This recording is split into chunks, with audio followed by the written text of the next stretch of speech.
In our lesson for February the 2nd, we take the next step in Jesus' journey to the cross. Our text is going to be in John chapter 18. We start in verse 28 actually and take it through verse 16. This is the story of Jesus' trial before Pilate, the Roman governor of Judea. And it's a clear example, if you have your Bible open there, it's a clear example of how inappropriate at times are the chapter divisions in our Bible. And we need to remember that the chapter divisions were not there at the beginning. None of the original manuscripts were divided into chapters and verses like we do.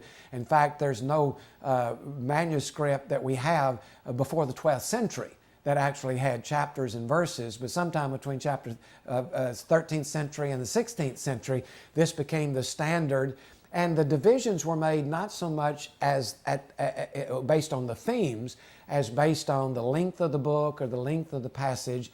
And that's why when we look at our text, we see that this story of Jesus before Pilate that begins, chapter 18, verse 28, does not end until chapter 19, verse 16. So the chapter division here is totally inappropriate to the story. It divides the story in half into two different chapters. But the story itself, of course, is what's important. And the story we're considering is the trial of Jesus before Pilate. Now remember in last week's lesson, I pointed out that Jesus had trials before the religious section, and then he had trials and political trials. 3 in each venue. But John selects to give us only 1 in each of these venues. We looked at that one in the political venue last week, the religious venue, the trial before Annas. And basically what Jesus said is, I don't have to respond to your questions. You already know everything that I've said and everything that I stand for. Today we're going to look at Jesus' trial before Pilate. And it begins, as I said, chapter 18, verse 28. So maybe the first question we need to ask is, who is Pilate? In John's gospel, he just suddenly comes onto center stage, verse 29, so Pilate came out to them. So who is Pilate?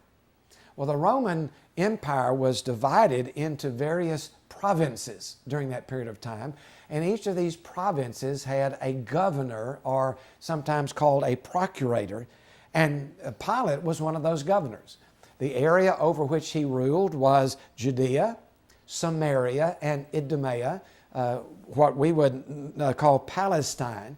And Palestine was such a difficult area to rule. In other words, it was so volatile. There was always the possibility of uprising that the governor of this area reported directly to the Roman emperor. As governor in this area, or procurator, Pilate continually angered the citizens because of the things that he did that they considered to be blasphemy. He flaunted images of Caesar all over Jerusalem, and they considered that to be images of other gods, and it upset the people. He used the temple fund to pay for an aqueduct for the city. In other words, he used that religious money for a political purpose. Luke 13:1 even implies that he killed some Gentile worshipers who were there in the temple. So what kind of person was Pilate?